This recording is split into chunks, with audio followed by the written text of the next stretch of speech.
마태복음 22장 1절에서 14절 청함 받은 자와 택함 입은 자.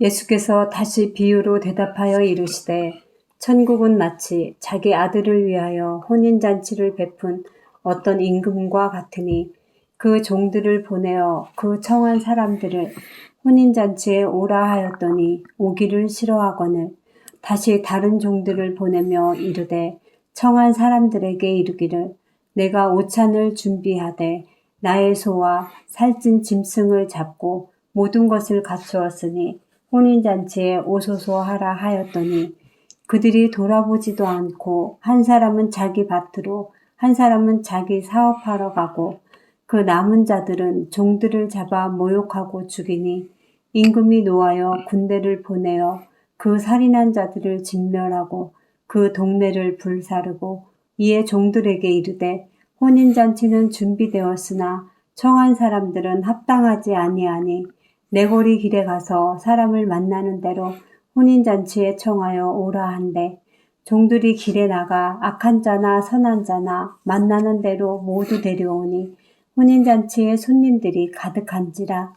임금이 손님들을 보러 들어올세 거기서 예복을 입지 않은 한 사람을 보고 이르되 친구여 어찌하여 예복을 입지 않고 여기 들어왔느냐 하니 그가 아무 말도 못하거늘 임금이 사환들에게 말하되 그 손발을 묶어 바깥 어두운 데에 내던지라. 거기서 슬피 울며 이를 갈게 되리라 하니라. 청함을 받은 자는 많되 택함을 입은 자는 적으니라. 아멘. 주제 청함 받은 자와 택함 입은 자. 청함 받은 자는 많지만 택함 입은 자는 적다. 1절에서 13절 청함 받은 자와 택함 입은 자. 예수님은 마태복음 21장에서 두 아들의 비유와 배은망덕한 농부들 비유를 통해서 이스라엘과 종교 지도자들에게 경고의 말씀을 하셨죠.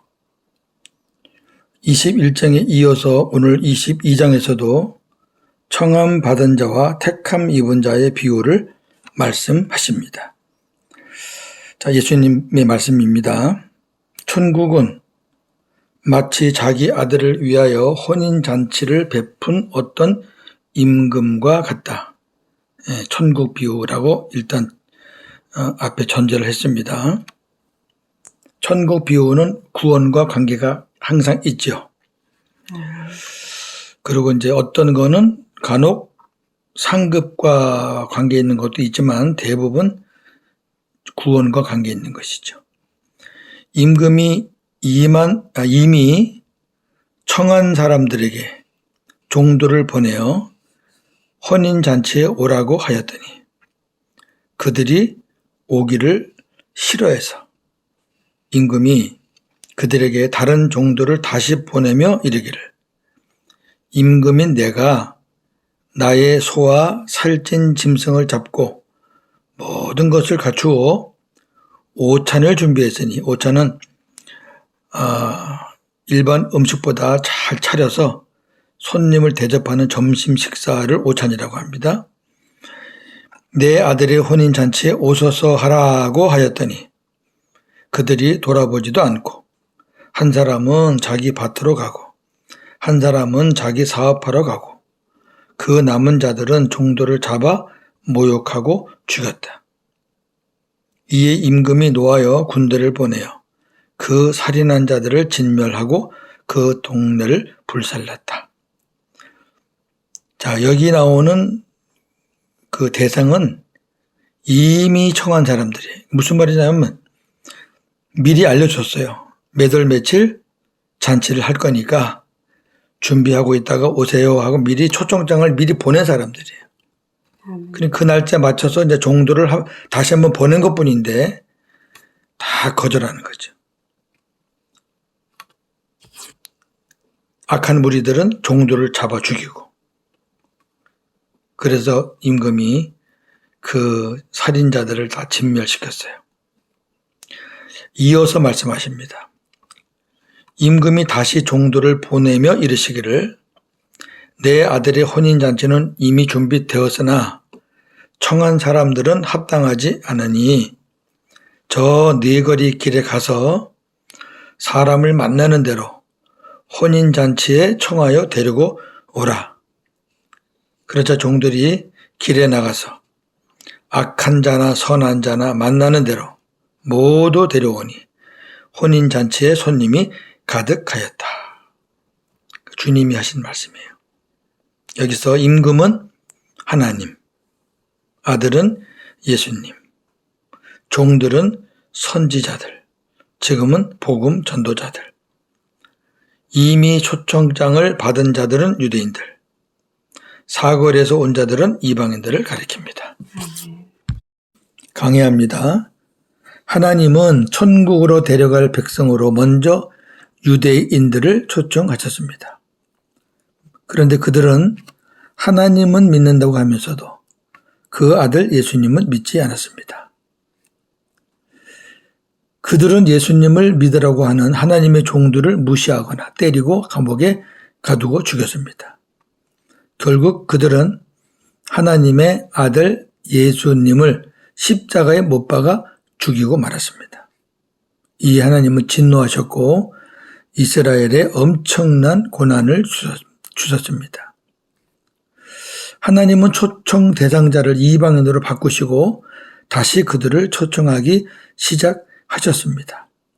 많은 이방인들이 하나님의 종들의 전도를 통해 초청받아서 왔고 지금도 계속 오고 있습니다.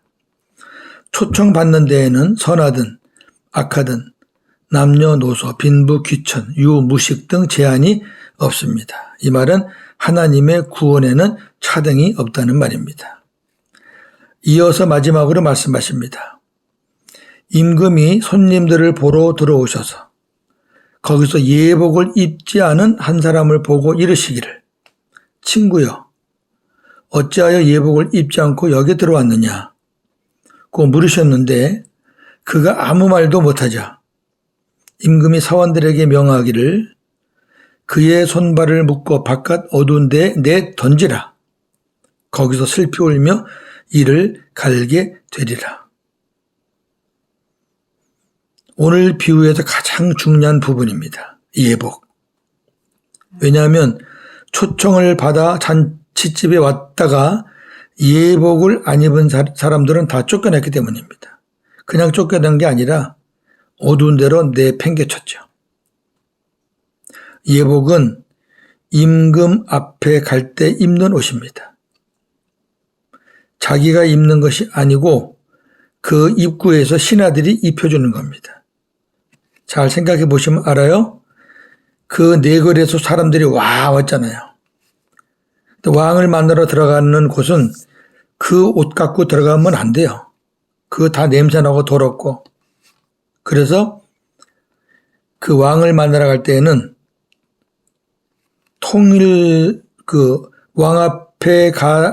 왕 앞에 가는 사람들이 입는 옷이 통일되어 있어요. 그 옷이 입구에 있는 거죠. 그럼 이제 신하들이 그 옷을 입혀요. 그러면 예복을 입지 않은 사람이 어떻게 들어가게 됐나? 그 사람은 그걸 거부한 거겠죠. 아, 나 안 입어 그런 거. 예. 모르니까. 그러면 예복을 입지 않은 사람들이 한 사람인가요? 많은가요? 많아요. 그 증거는요. 오늘 본문에 예복을 입지 않은 한 사람을 임금이 봤다 그랬죠.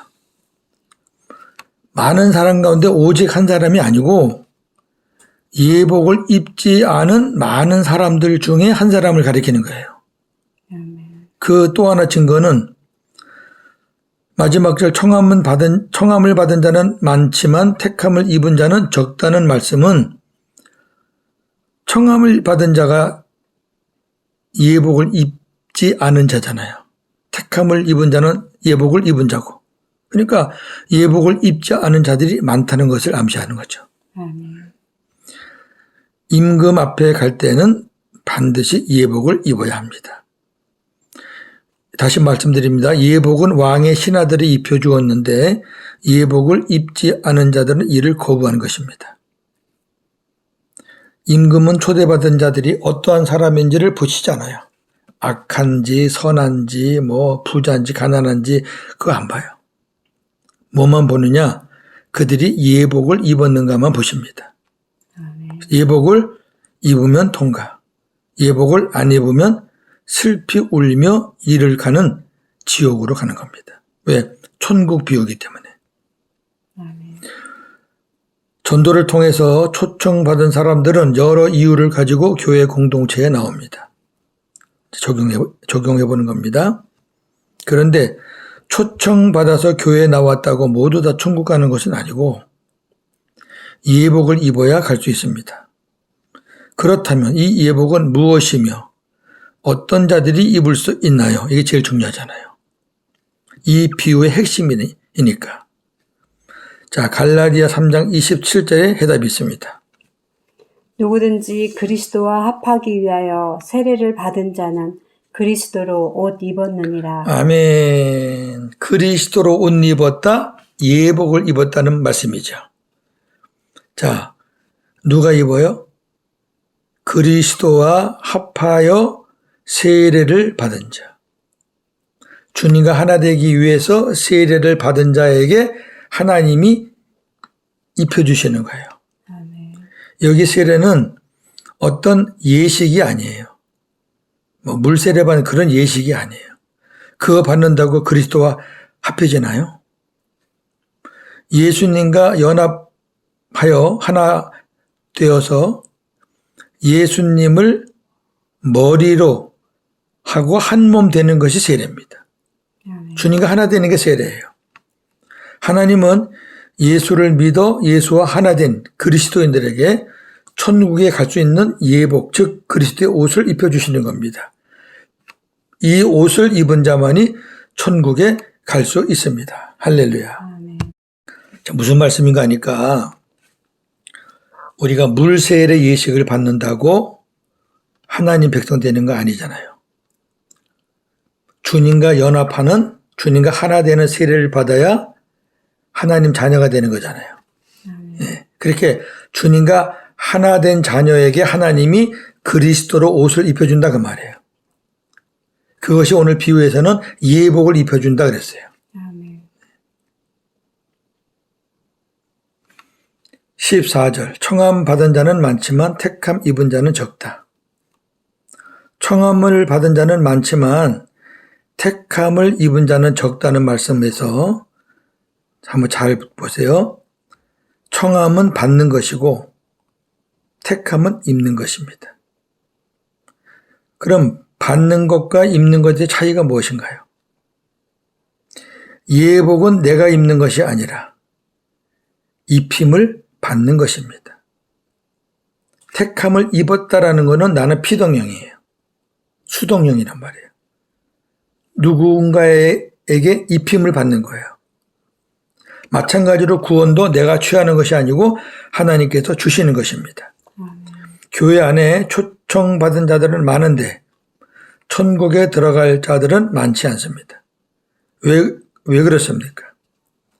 그리스도의 옷, 예복을 입지 않아서 그렇습니다.